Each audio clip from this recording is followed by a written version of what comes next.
क्या बातें थी। तो विभू जी, सबसे पहले हम आपसे सवाल पूछना चाहेंगे कि नॉन फिक्शन में आपने एंटर किया है और साथ ही साथ अतरंग की आपने फिक्शन नॉन फिक्शन दोनों में ही अलग अलग जॉनर में शोज किए हैं, पर किंग ने व्यूअरशिप रिकॉर्ड्स तोड़ दिए थे और हम जानना चाहेंगे कि किंग का रिस्पॉन्स कैसा था और फिर बाद में इस कॉन्सेप्ट के बारे में। So please. पहले तो मैं कह दूं कि ये जो शो है ये अनसुनी है, किंग नहीं है लेकिन फिर भी मैम ने पूछा है तो किंग ने बहुत अच्छे नंबर्स गेन किए हैं। सबसे ताज्जुब की बात ये है कि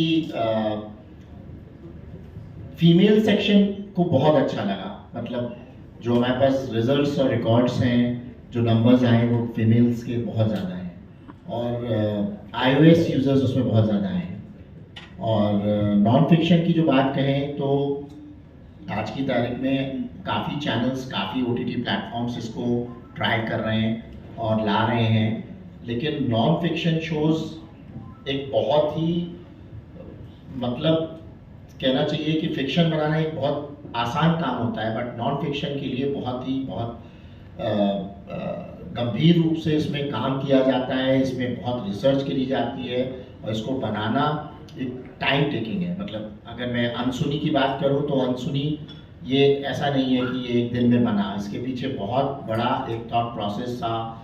मतलब वो चीज़ें बनाई गई, फाड़ी गई, फिर बनाई गई, फिर सोची गई। तो ये बहुत ही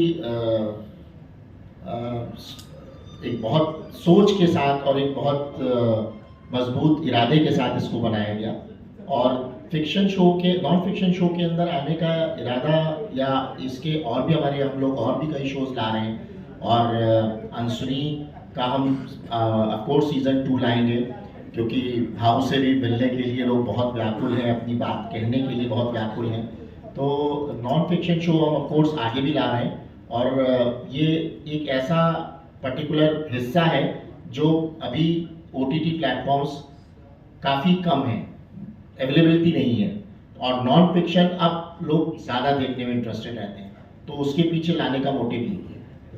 thank you so much sir, क्या बात है।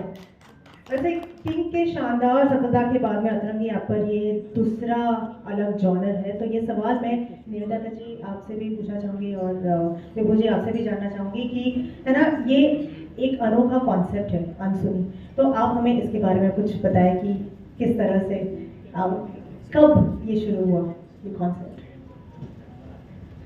Firstly thank you everyone. I know आज बहुत सारे इवेंट्स हैं, सो प्रेस का यहाँ पे आना, हमारे को कवर करना, उसके लिए थैंक यू।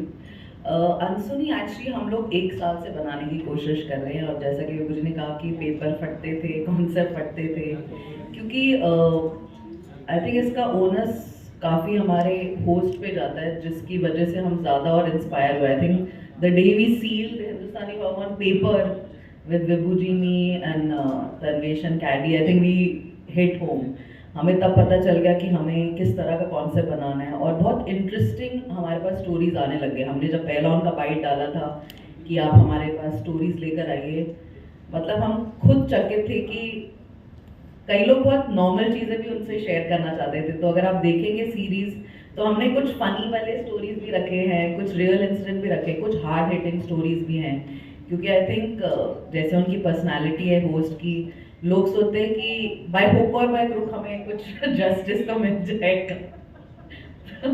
मैं ज़्यादा उसके बारे में रिवील नहीं करूँगी, बट जेन्युइनली क्या हो रहा है कि जब हम टीवी चैनल्स देखते हैं तो बहुत सारे डांस शोज, सिंगिंग शोज हैं, कैप्टिव रियलिटी शोज हैं, जिसमें हमने भी काफ़ी अच्छा किया विद किंग, बट कोई ऐसा शो नहीं था जहाँ पे कॉमन मैन आके अपनी कहानी बताना चाहे, जितनी भी छोटी हो, जितनी भी बड़ी हो, जैसा कि टाइटल बोलता है अनसुनी। तो हमें एक ऐसा इंसान चाहिए था जिससे उन्हें लगे कि वो कन्फाइड भी कर सकते हैं और जिससे उन्हें ऐसा लगे कि कुछ जस्टिस भी मिले। तो कॉन्सेप्ट आया, जब हमने उनका बाइट डाला, स्टोरीज आने लगी, आई थिंक ऑटोमेटिकली बन गया। अब ऐसा है कि हमारे पास स्टोरी सीजन से ज़्यादा है, हमारे पास 4 सीजन की स्टोरीज और एंट्रीज आ चुके हैं एंड गॉड इज काइंड। काफ़ी हमें उम्मीद है कि ये शो, मतलब हमें तो फर्स्ट लॉन्च पे पता चल गया था कि हिट है, बाकी तो नंबर्स बताएंगे। आई थिंक ओवर टू विभू जी, आप बताइए क्या आपको लग रहा है अनसुनी से। मुझे तो बहुत अच्छी उम्मीद लग रही है, क्योंकि इतने फैन फॉलोइंग है इनकी। मतलब लोग सिर्फ कुछ लोग तो एक रिक्वेस्ट डाली है कि मुझे सर से मिलना है और सर से ही मुझे भाव से ही बताना है कि मेरी समस्या क्या है। और जैसा भी निविता जी ने बताया कि काफ़ी हमारे पास, मतलब ऑफ कोर्स 3-4 सीजन्स के हमारे पास इतनी स्टोरीज आ गई हैं कि हम लोग सेलेक्ट करने में हम लोग को मुश्किल हो रहा है कि क्या कैसे वो करें। लोगों की अपनी कहानियाँ, अपनी तकलीफ़ें जो हैं, मतलब ऐसी तकलीफ़ें हैं जो क्या बताएं। तो क्योंकि एक हमने इसका एक जैसा कि सोशल मीडिया में भी डाला था, मोबाइल नंबर एक था, मतलब कॉल सेंटर का नंबर था वो, और मेल आईडी डाला था। तो उसमें भी लोगों ने काफ़ी ज़्यादा मेल्स किए हैं और कॉल करके अपनी समस्याओं को बताया। तो अभी नंबर्स का तो ये शो जो है वो हफ्ते में 2 एपिसोड्स आएंगे इसके, और ये काफ़ी लंबा चलने वाला है। तो ये इससे जो है काफ़ी उम्मीद हमको लग रही है, क्योंकि ये ऐसा शो अभी तक नहीं बना। Thank you. वैसे हम लोग सभी उत्सुक हैं इसको देखने के लिए। अच्छी बात यह है कि आज से ये स्ट्रीम हो रहा है अतरंगी ऐप पर। मेरा अगला सवाल यही था कि इस पर्टिकुलर शो के लिए हमने हिंदुस्तानी भाव को ही एज अ होस्ट क्यों चुना। तो भाव, आपसे मैं सवाल पूछना चाहता, सबसे पहले कशा है तुम्हें? एकदम मजे। एकदम मजे। Thank you sir. आपसे हम ये सवाल पूछना चाहोगे कि इस शो में एक ऐसी क्या खास बात आपको लगी, क्या हुआ कि आपने फैसला किया कि चलो ये शो को होस्ट करते हैं? क्या ऐसा टर्निंग पॉइंट था? अभी मुझे सोशल मीडिया पे 5 साल हो गए। 5 साल में मैंने हर किसी को पता है कि जो भी मेरे देश के खिलाफ बोलता है या देश के लोगों के खिलाफ बोलता है, मेरे आर्मी, मेरे लोग जिसके भी खिलाफ बोलता है, तो मैं छाती ठोक के उनकी बजाता है। कोई भी होने दो, मैं किसी के बाप से नहीं डरता है, ऐसा है। और जितने भी लोग हैं मेरे पास वैसे भी आते हैं, उनकी तकलीफें रहते हैं, किसी की पुलिस स्टेशन की तकलीफ है, किसी के वो भाई लोगों की तकलीफ है, गरीबों को तकलीफ देना, ऐसे बहुत रहते हैं ऐसे। और ऊपर वाले के शुक्र से आज के तारीख में यही मेरी दुनिया, ये मेरी दौलत है जो मैंने कमाया है पूरे इंडिया में। और पूरे इंडिया में कहीं भी, कोई भी स्टेट में 1 से 2 घंटे के अंदर में 25,000 लोगों को खड़ा कर सकता हूँ, इतनी ताकत है मेरे में। तो यही मैंने कमाया। आज मैं पहली बार अभी जम्मू गया था, फर्स्ट टाइम गया मैं। मुझे नहीं पता था कि वहाँ पे मेरे फैंस रहेंगे या क्या है, मगर पूरा स्टेडियम मैच छोड़ के सिर्फ मेरे को आवाज़ दे रहा था। तो वो खुशी है, यही कमाया मैंने ना, यही कमाया। और मुझे अच्छा लगता है क्योंकि बचपन से वो जो जिसने वो दिन देखे है ना, वो दूसरों का ऐसा दुख देख नहीं सकता है। तो इसकी वजह से जिसकी भी ऐसा होता है, तकलीफ होता है, तो मैं चाहता हूँ कि उसमें मेरा कुछ योगदान रहे, तो अच्छा लगता है मेरे को। तो ये मेरे पास बासु मैम और कैडी, अरुण भाई, ये सब आए थे लेके कि भाऊ हम ये करना चाहते हैं, लोगों की आवाज़ क्या है ना, ये अनसुनी ये चीज़ है कि आज हर वो घर में, हर परिवार में, हर समाज में ये चीज़ें हो रही है। कुछ चीज़ें ऐसी होती है कि लोगों तक वो पहुंच जाती है, कुछ चीज़ें ऐसी होती है कि लोग अपनी इज्जत के लिए ना डरते और नहीं बोलते। तो वो लोग ये शो में आते और अपनी कहानी मुझे बताते, और वो कहानी मैं दुनिया तक पहुंचाता हूँ। क्योंकि हर घर में वो तकलीफ है। और मैं ज़्यादा करके देखा इसमें कि जितने भी मेरी माता बहन है ना, वो डरती है, या कुछ ऐसे लोग हैं इसमें जो समाज को डरते हैं कि हम अगर हमारे बेटी के साथ क्या हुआ, अगर हम पुलिस स्टेशन गए, कोर्ट गए, तो फिर ये समाज क्या बोलेगा। तो ये समाज कुछ नहीं होता है, ये समाज सिर्फ आपका तमाशा देखता है, बस आपकी खुशी में आता है, बस आपके दुख में कोई नहीं आता है। तो समाज से डरने का नहीं, जितना भी मेरा माँ बहन है ना, सबको बोलता है बिंदास लड़ने का, तुम्हारा भाऊ साथ में है ना? क्या हाँ। बात है, क्या बात है।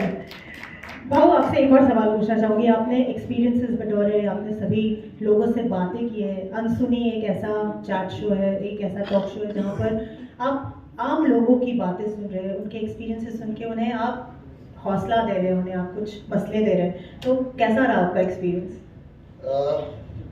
बहुत बार तो ऐसा भी हुआ ना कि उनकी कहानी सुन के ना मेरे आंखों में आंसू आ गए थे। ऐसे भी है गांव में कुछ जिनके साथ बहुत बहुत कुछ ऐसा हुआ, बहुत कुछ ऐसी चीजें हुए जो एजुकेटेड लोग होते हैं ना, वो समझ नहीं पाते वो गरीब का दुख, और वो समझा नहीं पाता है। क्योंकि ये 4 किताब ज्यादा पढ़ते हैं ना, ये 4 किताब ज्यादा पढ़ते हैं। जिस दिन आपने वो इंसान का दुख समझना चालू किया ना, उसका दर्द समझना चालू किया ना, उस दिन आपको पता चलेगा कि वो 4 किताब से बढ़कर ना इसका दुख होता है। पढ़ाई तो होती रहती है, बहुत कुछ सीखने को मिलता है, मगर जो ठोकर खा के सीखने को मिलता है ना, वो पढ़ाई कर नहीं मिलता है। बिल्कुल सही। हाँ, मैंने मेरे बचपन से ना, मैं 8 स्टैंडर्ड तक पढ़ा। तकलीफें देखा क्या होता है, तकलीफ, बुक कैसे खरीदे जाते हैं, कैसा आगे चलना पड़ता है, क्या होता है क्या नहीं। ये जितने भी मेरे मीडिया वाले हैं ना, इनको पूछो, इनसे मेरा बहुत प्यार चलते रहता है, बातचीत। इनको भी बोलता हूँ, कभी आप लोग ना वो गरीब के भी घर पे जाके देखो, क्योंकि आप ये दुनिया की आंखें है, वो गरीब के घर पे जाके पूछो कि तेरे घर में आज अनाज है या नहीं। वो किसी फिल्म स्टार को छींक आने के बाद आप जाके पूछते हैं ना, मैडम सर्दी हो गया, मैडम पटक कर से ना जा सकता है बड़ा बड़ा डॉक्टर के पास, वो गरीब नहीं जा सकते। उनके घर में चूल्हा भी नहीं जलता है। तो क्यों नहीं जल रहा है? जिनको हम नेताओं को जिता के देते हैं ना, वो नेता बस वो टाइम आता है 5 साल तक मुंह नहीं दिखाता है। वो नेता को पूछना साले को, ऐसा है। तो थोड़ा कड़वा बोलता है मगर सच बोलता है। वो हर इंसान का ना वो आवाज है जो मैं बोलता है। फर्क इतना है कि मैं बिंदास बोलता है, आप बोलने से डरता है। नहीं डरने का, किसी से बाप से नहीं डरने का। आज का दिन है ना अपना, ये बोनस लाइफ है, कल का भरोसा नहीं है क्या नहीं। तो जियो तो शेर के जैसा जियो ना, कुत्ता बिल्ली का जैसा जिंदगी नहीं जीने का, बिंदास बोलने का। जिसको बुरा लगता है घंटा, मुझे भी फर्क नहीं पड़ता है। मगर जो सच है वो सच कड़वा होता है मगर सच होता है। हाँ।